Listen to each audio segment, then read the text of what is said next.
Oh my goodness, guys. You're probably wondering why I'm holding up a damaged sensor. This is what happens when you find things and willy-nilly install them without inspecting them. What you're about to see next is what happens when you go through the trouble of installing a sensor that you thought was still good. It's the crank fluctuation sensor. I never put this on, and I believe it's because I never took it off. I remember when I took the engine, the old engine, to the engine builder to swap engines, he did remove the sensor from me, but I totally forgot about it. And it was in the trunk of my Corolla, and then I put it over there by the miscellaneous parts and completely forgot about it. Another day, and we're back at it again. So our goal for today is to get the vehicle running properly, and to do that, I gotta fix the ignition timing. So from what I've heard, I have to set the distributor in order to get the timing somewhat within range, so at least the vehicle can run on its own power without misfiring too much.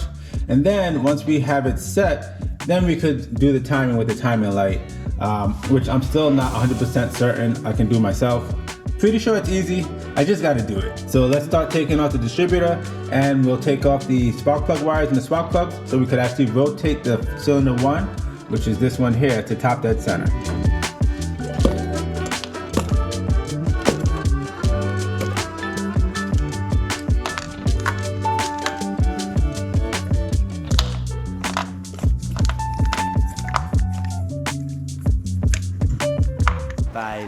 Later. Working on my car, and a random cat just walked into the garage. Come here, buddy.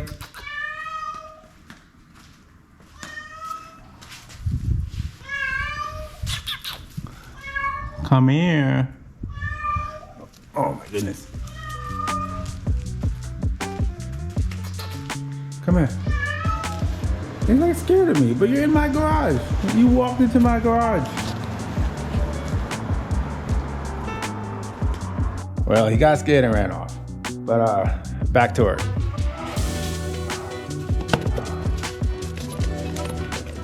I have to get this out of the way. There's our rotor right there. So it is facing towards what looks to be cylinder 2. Well, we're gonna have to switch it up, but let's get the part. Look who's back.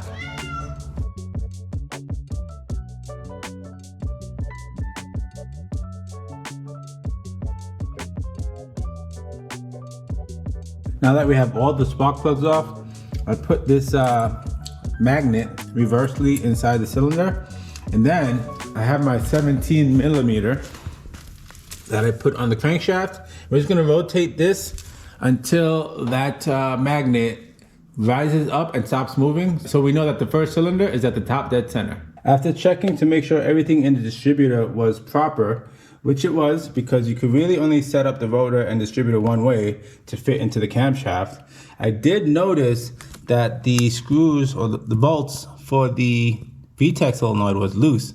So I don't know if that could have created a vacuum leak, possibly, but we're gonna try and start it up one more time and see how she goes.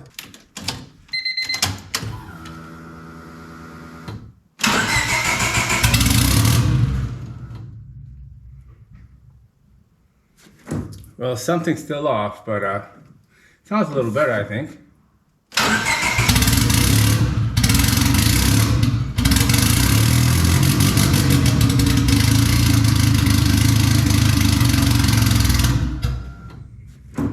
What we're gonna do now is scan for codes and see what pulls up, because I'm certain there's gonna be a huge list of stuff.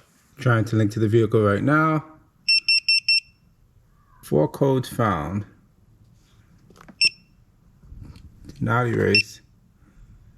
Let's read those codes. Start codes. Intake air temperature circuit high. P0113. We have idle air control valve circuit malfunction. So I think that's what's causing our idling issue. So we definitely want to check that, the idle air control valve. And we have O2 sensor, which is to be expected because it's not connected. And engine speed, RPM fluctuation sensor, no signal.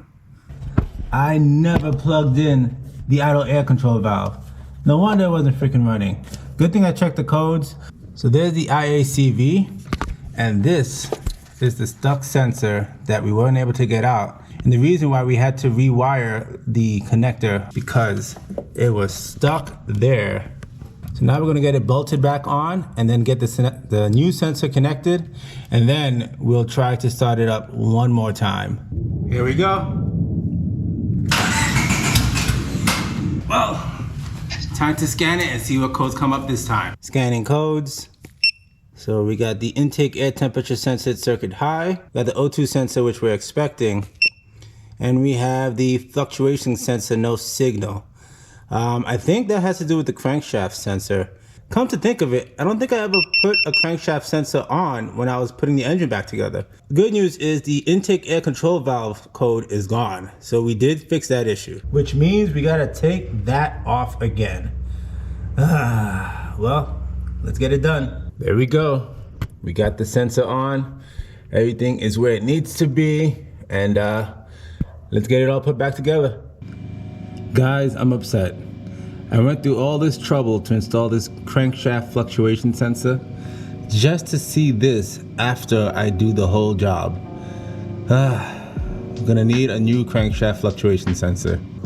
Since we're waiting for that crankshaft fluctuation sensor to come in, I figured we'll get the car back together, starting with the interior, getting all the seats in, and then wiring up the headlights and taking care of a few other small things. That way we can start getting the car back together and ready for the road.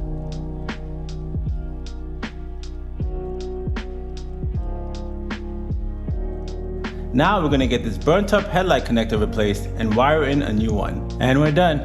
Both headlights should work now. Let's do a little test to make sure. This is one of the old bulbs. We're replacing it, but we can use it as a good test subject. Let's test it on the known good side.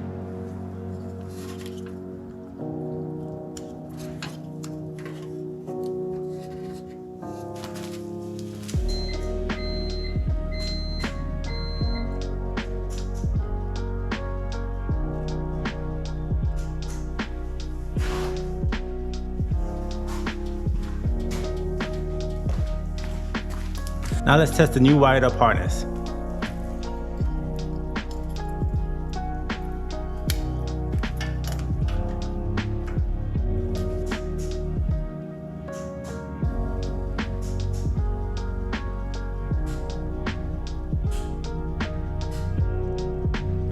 Looks like we're all clear.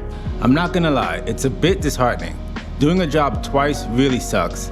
Now I gotta take the sensor back off, get a new one, and redo the whole job again. I was really hoping to get the car started and running properly today, but looks like that's gonna have to wait. So I think we're gonna call it here. On the next episode, we'll get the sensor, we'll get the computer, we'll get everything together, and finally get the Civic on the road. Thanks for watching, and I'll see you guys next time.